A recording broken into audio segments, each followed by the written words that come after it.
전 세계에서 이 오늘의 신앙 방송을 시청하시는 여러분, 특별히 이 베드로전서를 우리가 함께 다루는 이 시간에 늘 시청하시고 참여하시는 여러분 모두를 진심으로 환영하고 또한 여러분에게 감사를 드립니다.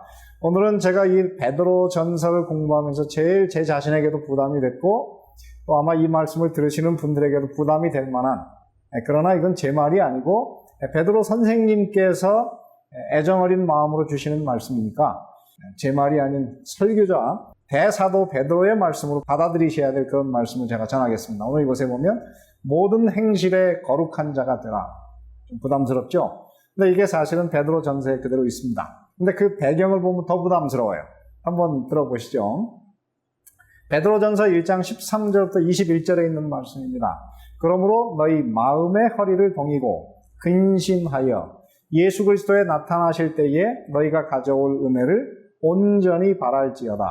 너희가 순종하는 자식처럼 이전 알지 못할 때에 쫓던 너희 사욕을 본삼지 말고 오직 너희를 부르신 자처럼 너희도 모든 행실에 거룩한 자가 되라. 오직 너희를 부르신 거룩한 자처럼 너희도 모든 행실에 거룩한 자가 되라. 기록하였으되 내가 거룩하니 너희도 거룩할지어다 하셨느니라. 외모로 보시지 않고 각 사람의 행위대로 판단하시는 자를 너희가 아버지라 부른즉 너희의 나그네로 있을 때를 두려움으로 지내라. 너희가 알거니와 너희 조상의 유전한 망령된 행실에서 구속된 것은 은이나 금같이 없어질 것으로 한 것이 아니요 오직 흠없고 점없는 어린 양 같은 그리스도의 보배로운 피로 한 것이니라. 그는 창세전부터 미리 알리신 바 된 자나 이 말세에 너희를 위하여 나타내신 바 되었으니 너희는 저를 죽은 자 가운데서 살리시고 영광을 주신 하나님을 그리스도로 말미암아 믿는 자니 너희 믿음과 소망이 하나님께 있게 하셨느니라. 제가 말씀드렸지만 굉장히 부담스러운 말씀이라고 했죠. 그런데 이것은 사실은 여러분을 부담스럽고 낭만스럽게 하려고 하는 것이 아니고 이 말씀을 들어서 여러분에게 믿음과 소망이 넘치도록 하려고 하시는 그런 말씀입니다. 그래서 사실은 잘 이 말씀을 알면요, 이게 오늘 우리에게 사실은 행복이 되는, 우리에게 기쁨이 되는 그런 말씀이에요. 여러분, 이제 코로나 바이러스가 지난 1년 3개월 넘게 전 세계를 멈춰 세웠습니다. 그죠? 그런데 이제는 드디어 약간의 희망이 보입니다. 이 코로나 바이러스 백신을 맞으면서 드디어 이제 미국에서는, 특별히 우리 남가주는 드디어 감염자, 이 확진자가 확 떨어져가지고 거의 정상적인 삶으로 돌아가도록, 그래서 6월 중순이면 이제 모든 제재가 다 해제되는 그런 날이 곧 옵니다. 아마 이 말씀을 들으실 때는 그날이 정말 가까울 것이라고 저는 그렇게 생각이 드는데요. 제가 이 코로나 바이러스에 걸리면서 전 세계에 이것이 확산이 되면서 어떻게 하면 내 생명을 보호할까? 그러다가 제가 이발소를 가지 않았습니다. 거의 1년 가까이 이발소를 가지 않았기 때문에 이발을 하는 것이 굉장히 어렵습니다. 특별히 여러분은 아시다시피 이게 한 2주 걸러 한 번씩 이 방송을 촬영해야 되는데 여러분이 머리를 따고 올 수도 없고 그래서 이 머리를 깎아야 되는데 참 고민이었습니다. 이게 어떻게 할까? 그때 어떻게 했느냐면은 뷰티 서플라이에 가가지고 전동 바리깡을 샀어요. 이것을 산 다음에 또 거기다가 이제 가위를 샀는데, 저는요, 이게 정말 몇 푼 안 될 줄 알았더니, 이게 얼마가 들었냐면 80불이 들었어요. 그러니까 아마 문이 열렸으면 그냥 4번 제가, 갔으면 해결될 돈인데, 글쎄 4번도 못 깎았습니다. 하여튼 정말 더 이상 어쩔 수 없을 때 한 번씩 깎았는데, 누가 깎았느냐면은 저희 집사람이 깎았습니다. 저희 집사람이 깎았는데요, 처음에 이걸 깎을 때 층층이 질까봐 굉장히 떠는 거예요. 그래가지고 이발을 하는데 보통 1시간씩 걸렸습니다. 깎을 때는 말 때 조금씩 깎는데, 왜냐하면 저희 교회에 가서 설교할 때 보통 보는 분들이 한 400~500명 되는데, 여러분 그렇게 많은 분들에게 제 머리가 이렇게 고층 건물이 되면 어떻게 합니까? 여러분 그때 고층 건물 아니었죠? 정말 저희 집사람이 손재주가 그렇게 뛰어난 사람이 아니었습니다. 아주 평범한 사람이었는데 할 수 없이 해야 되니까 어쩔 수 없이 남편을 살리기 위해서 이발을 하다 보니까 이제는 저희 집사람이 하는 얘기가 나도 이제는 이발을 할 수 있다. 이럴 단계까지 이르게 됐습니다. 여러분 모든 행실에 거룩한 자가 되라. 이게 얼마나 어려운 얘기입니까? 정말 그리스도인의 삶에서 제일 부담스러운 말씀 중에 하나인데요. 그런데 여러분 이 말씀을 우리가 제대로 알고 이해하고 실천하다 보면 너희를 부르신 자처럼 모든 행실에 거룩하게 될 수 있는 비결이 이 말씀 속에 사실 들어 있습니다.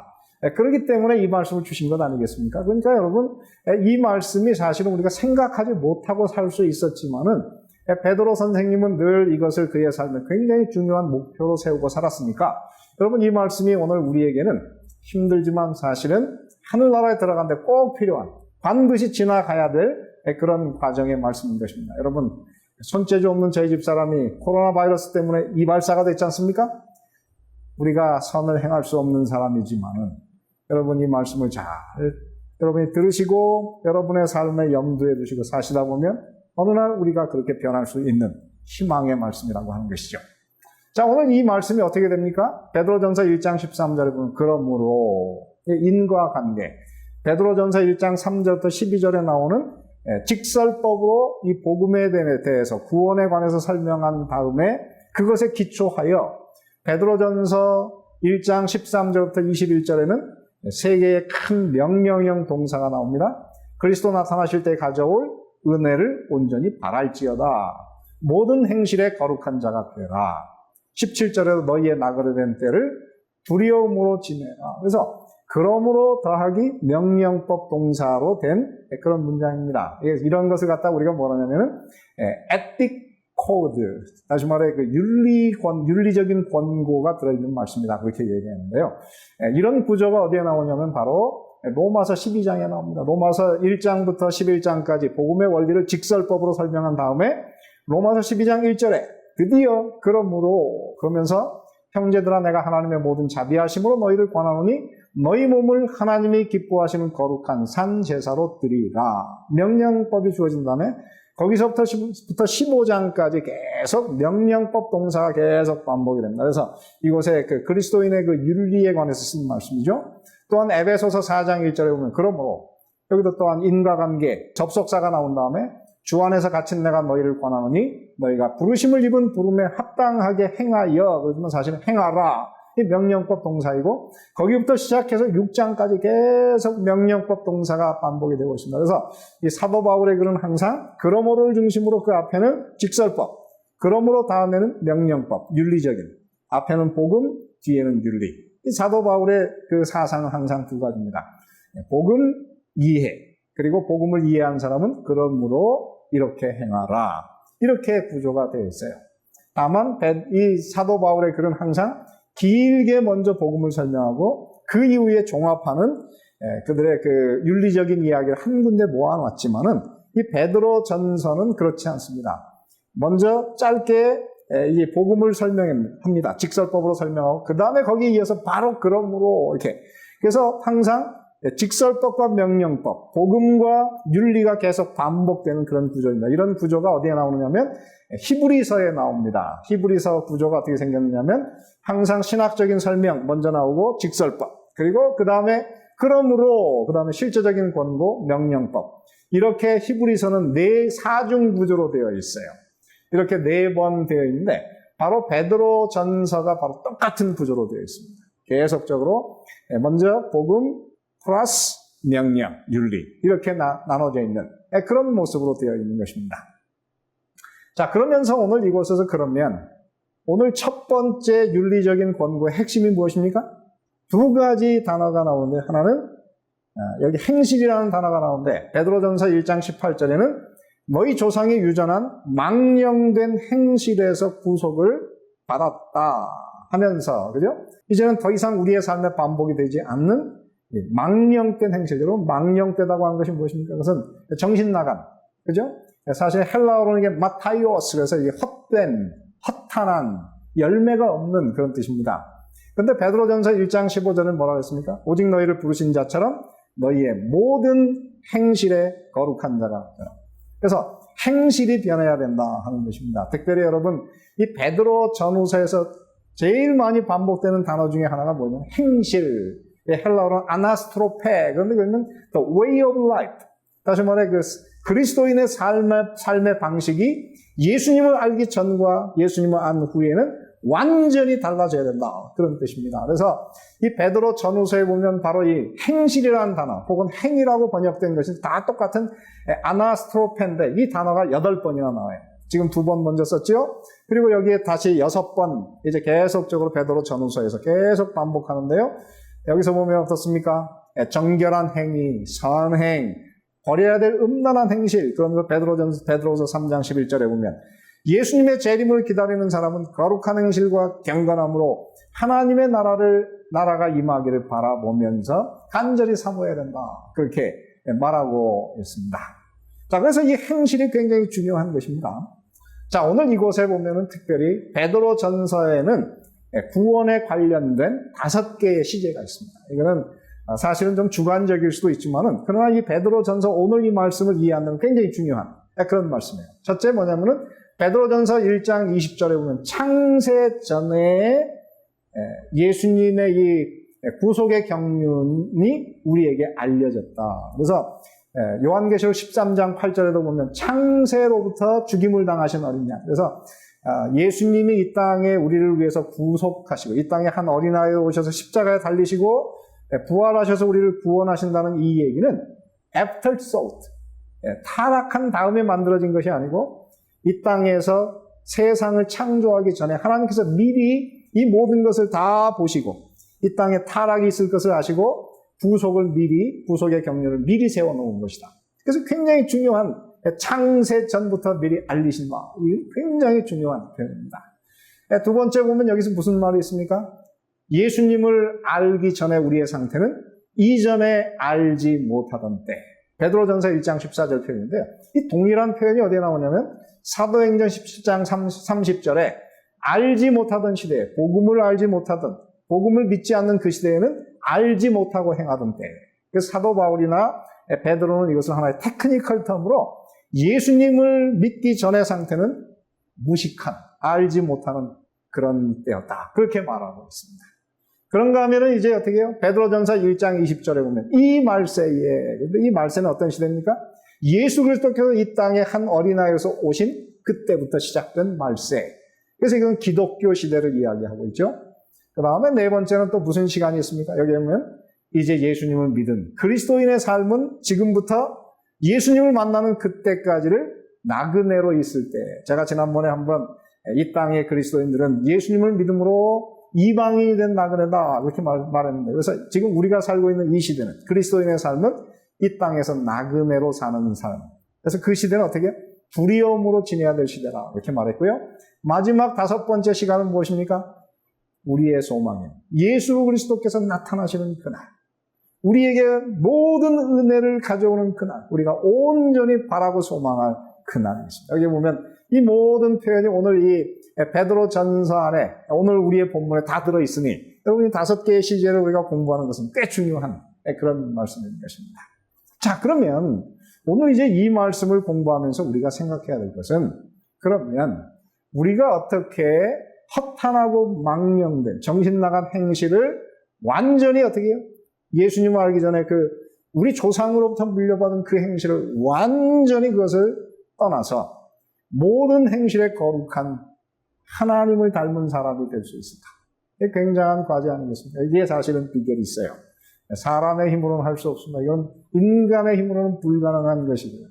저도 사실은 자신은 없습니다. 그러나 이 말씀 속에서 사실 그것을 이루었던 사도 바울이 자기의 경험의 이야기를 하고 있기 때문에 저는 이 말씀이 그저 도달 불가능한 말씀이 아니고 바로 베드로 자신이 그것을 이루었고 오늘 우리도 이룰 수 있는 비결을 우리에게 가르쳐주는 경험의 이야기라고 보시면 그것은 굉장히 중요한 말씀이에요. 첫 번째 그 비결이 무엇입니까? 마음의 허리를 동이라. 여러분, 허리를 동이는 것은 무슨 뜻입니까? 그것은 이제 우리가 결심을 새롭게 할 때, 어떤 큰 무거운 짐을 들어야 할 때 허리를 조이잖아요. 그것은 어떻게 하냐면 결심을 새롭게 하고 일할 준비를 갖추는 그런 뜻인데 오늘 여기서는 조금 다르게 되어 있어요. 베드로전서 1장 13절에 보면 그러므로 너희 마음의 허리를 동이고, 마음의 허리라는 말이 무엇입니까? 그것은 사실 헬라어는 디아노이아, 그래서 이건 사실 생각이거든요. 여러분, 생각의 허리가 어디입니까? 어디를 묶어야 생각을 묶는 것입니까? 생각의 허리 중간쯤이 어디쯤 되죠? 굉장히 이게 은유적인 표현이에요. 그것은 뭐냐면은 사람의 이 생각을 묶으라 그런 것인데 그 말의 뜻이 여기서 뭐 무엇과 계속 같이 반복되느냐면 너희 마음의 허리를 동이고 근신하여. 그래서 마음의 허리를 동인다는 것은 근신한다는 말과 같은 표현입니다. 이 근신한다고 하는 것이 무엇이죠? 그거는 술을 먹지 않은 맨정신으로 산다. 그래서 맑은 정신을 갖는다. 그래서 여러분 세상에 있는 모든 사람들은 지금 다 어떻습니까? 술 취해서 살고 있습니다. 다 제정신이 아닌 상태에서 살고 있는데 그리스도인들은 정신을 올바로 차리고 근신을 하면서 살아야 된다는 것입니다. 특별히 재밌는 거는요. 오늘 여기서 보면은 뒤에 나오는 온전히 바랄지어다, 근신하다, 온전히 바라라. 이 세 개의 단어가 헬라어 본문으로는 다 같이 붙어 있어요. 그래서 여기서 근신하여 온전히 바랄지어다 그럴 때 이 온전히는 사실은 근신하다라고 하는 단어를 수식할 수도 있습니다. 그래서 온전히 근신하라 이렇게 해석할 수도 있고요. 오늘 이 우리 본문처럼 온전히 바랄지어다 이렇게 표현할 수도 있는데 여러분 온전히 바란다는 표현보다는 뭐예요? 온전히 근신하라. 이 표현이 훨씬 더 사실은 사도 베드로의 사상과는 맞는 것입니다. 그래서 온전히 근신하다, 마음의 허리를 동인다. 이 표현은 무엇입니까? 단호한 결심으로 깨어 있어야 거룩함에 이룰 수 있다. 그런 표현입니다. 그래서 여러분 이 거룩함에 이르는 것은 그냥 되는 게 아니에요. 그건 어떻습니까? 단호한 결심. 우리가 온 우리의 생각을 깨워서 이것에 집중을 해야만 가능한 그런 말씀인 것입니다. 여러분 허리를 동인다는 표현이 성경에 제일 먼저 나오는 것이 어디입니까? 출애굽기 12장 11절에 보면 열재앙이 내리는 그 마지막 날 허리를 동이고 지팡이를 손에 잡고 발에 신발을 신은 다음에 선 상태로 급히 유월절 어린 양을 먹는데 그 이유가 무엇입니까? 곧 이제 바로 이 나라에서 떠나서 해방의 길을 이제 이스라엘 백성들이 자유가 되어서 가나안까지 40년의 그 먼 여정을 시작하던 그 과정이 막 출발하려고 할 때 그들은 허리를 동였습니다. 그리고 그들은 문설주에 피를 바른 것처럼 오늘 이곳에 보면은 바로 그것이 똑같이 표현되어 있어요. 오늘 이곳에 어떻습니까? 베드로전서 1장 18절에 보면 그리스도인들이 어떻습니까?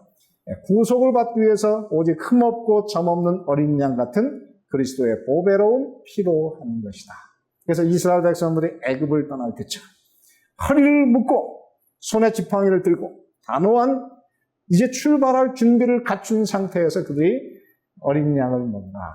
그래서 이 모든 것이 어떤 것입니까? 바로 이 죄악의 땅에서 이제는 거기서 떠나서 새로운 삶을 살기 시작할 준비를 갖춘 상태에서 그들이 참으로 마음의 허리를 동이고 근신해서 깨어있으라 하는 그런 표현인 것입니다. 그러므로 오늘 이것은 어때요?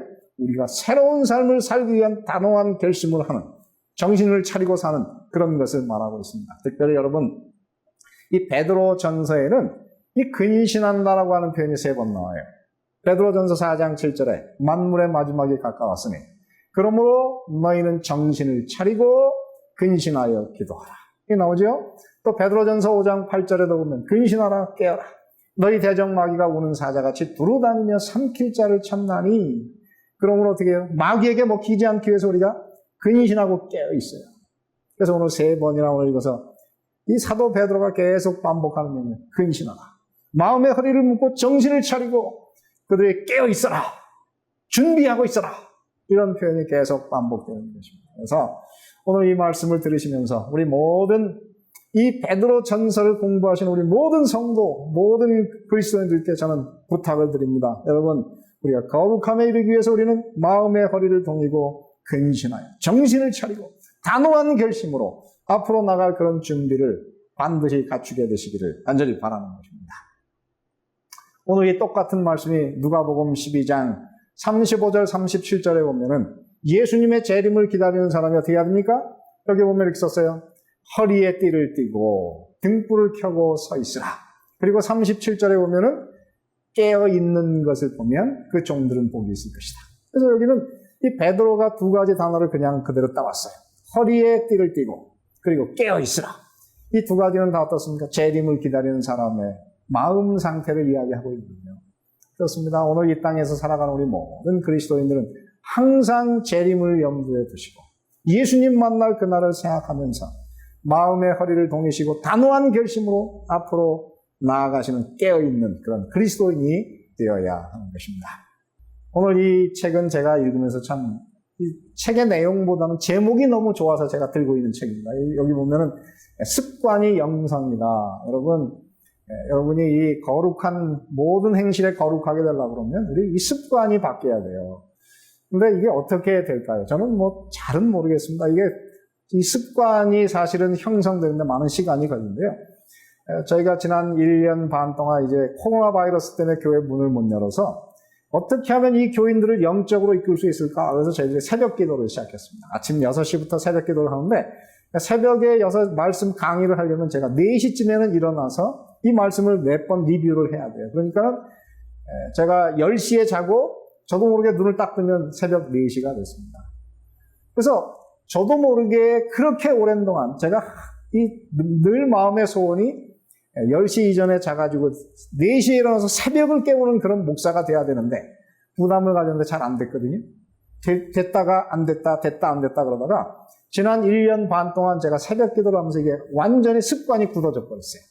그래서 아침 새벽을 깨우는 그런 목사가 됐는데 저는 그래서 이 말이 굉장히 중요합니다. 좋은 영성, 충만한 영성을 가진 그리스도인이 어떻게 될 수 있습니까? 습관이 영성입니다. 여러분 좋은 습관을 가지시는 그런 그리스도인이 되시면 좋겠습니다. 두 번째 보면은 오늘 이곳에 세상을 본받지 말고 하나님을 본받으라 것인데요. 오늘 여기 베드로전서 1장 14절부터 16절에 보면 너희가 순종하는 자식처럼 이전 알지 못할 때에 쫓던 너희 사욕을 본삼지 말고 그 다음에 뭐라 했습니까? 오직 너희를 부르신 자처럼 너희도 모든 행실에 거룩한 자가 되라. 그래서 우리는 예수 그리스도를 이제는 본받는 사람으로 모든 행실에 거룩한 자가 되어야 돼요. 그래서 우리가 바라보는 것이 달라져야 되고 우리가 목표하는 것이 달라져야 됩니다. 이전까지는 우리가 세상을 바라봤지만 이제는 예수님을 바라보는 예수님이 우리의 영광의 소망이 되는 그런 삶으로 변하는 것입니다. 그러면서 오늘 이곳에 뭐라고 했냐면 기록하였으되 내가 거룩하니 너희도 거룩할지어다. 이 구약 성경에 있는 말씀인데 이게 어디서 인용된 말씀일까요? 바로 레위기에 보면은 4번이나 여기에 이 표현이 나와 있어요. 레위기 11장 45절 내가 거룩하니 너희도 거룩할지어다. 레위기 19장 2절에도 보면 너희는 거룩하라 나 여호와 너희 하나님이 거룩합니다. 레위기 20장 7절에 너희는 스스로 깨끗하여 거룩할지어다. 나는 너희 하나님 여호와니라. 레위기 20장 26절에도 동일한 표현이 나오거든요. 그래서 성경에서 내가 거룩하니 너희도 거룩하라는 표현이 4번 제일 많이 나오는 것이 바로 이 레위기입니다. 어떻게 그럼 레위기에서 이렇게 이 하나님을 닮은 거룩함을 우리가 따라가라는 이 명령이 이렇게 많을까요? 이 레위기 주석을 쓴 학자 중에 세계 최고의 석학이 누구냐면 제이콥 밀그롬이라고 해서 버클리에서 구약학을 가르쳤던 유대인 랍비였습니다. 그 사람이 레위기에 관해서 3,000페이지짜리 주석을 썼는데 이건 전무후무한 일이에요.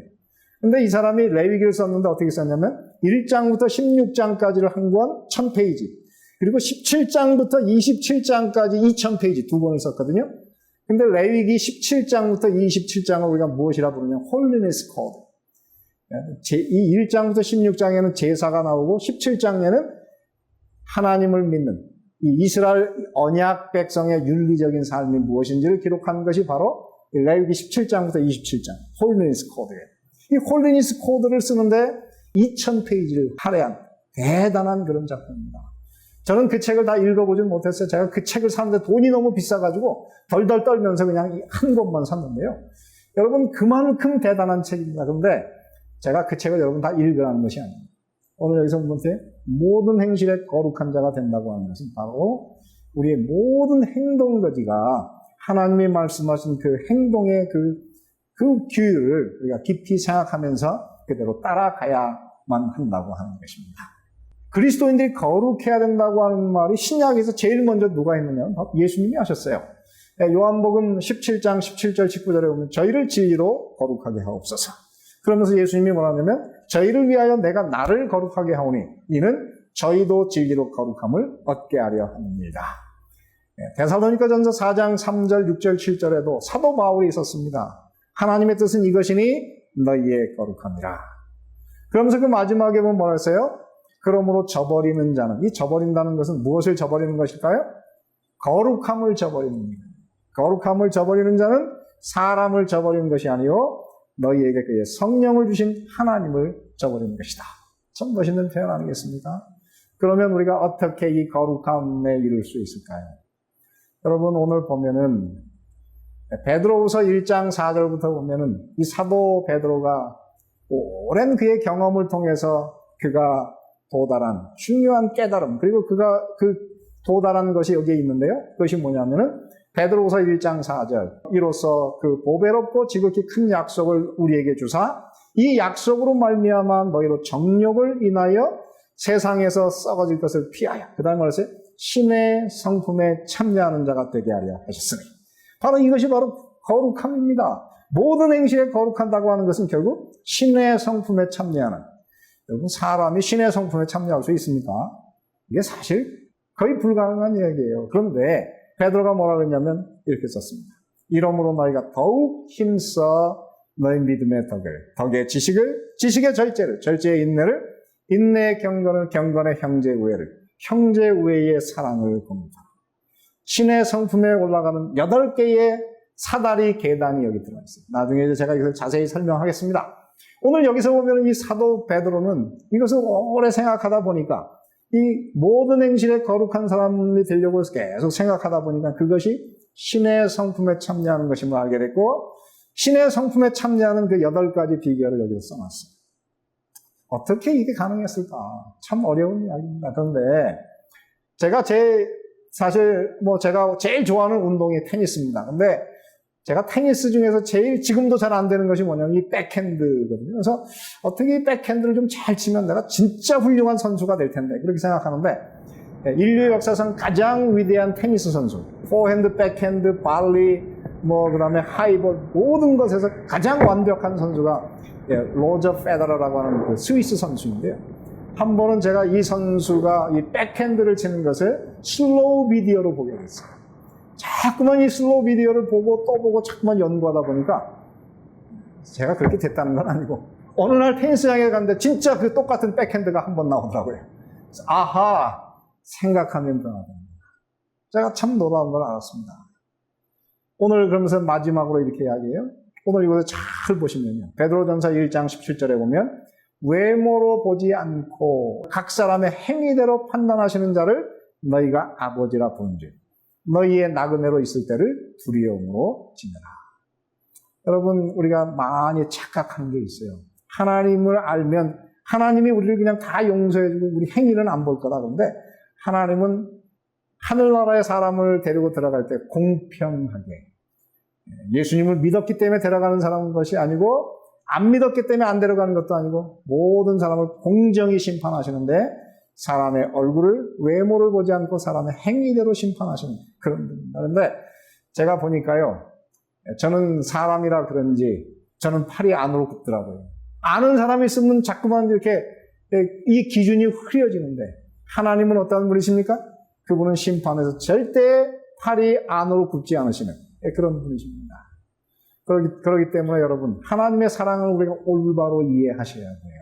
하나님은 굉장히 공평하신 분이기 때문에 오해하지 마시고 오늘 이 말씀을 잘 기억하시게 되기를 바랍니다. 마지막으로 한 분이 베드로 전후서를 이렇게 썼습니다. 이 편지들은 그리스도의 고난뿐 아니라 그분의 위로가 풍부하였던 사람. 그러면서 뭐라 하냐면 그의 전 존재가 은혜로 말미암아 변화함을 받은 사람, 그리고 영생에 대한 굳은 확실한 소망을 가진 사람이 기록한 명가, 다시 말해 도장을 찍듯이 거기에 지워질 수 없는 그런 흔적이 남아있다. 그런 명각을 지니고 있다. 오늘 이것에 어떤 사람입니까? 베드로는 흠 많은 사람이었지만 그의 전 존재가 은혜로 말미암아 변화된, 그의 모든 행실에 거룩한 사람이 된 그 사실을 경험한 사람이 쓴 책입니다. 그러므로 저는 오늘 이 말씀을 들으시는 여러분 모두도 베드로가 참으로 거룩한 그리스도인으로 변한 신의 성품에 참여한 사람이 된 것처럼 오늘 이 말씀을 들으시고 여러분들도 도전하시고 모두 다 참으로 이 베드로가 권고하는 이 권고가 오늘 여러분의 삶에 그대로 이루어지기를 바라고 말씀을 마치겠습니다.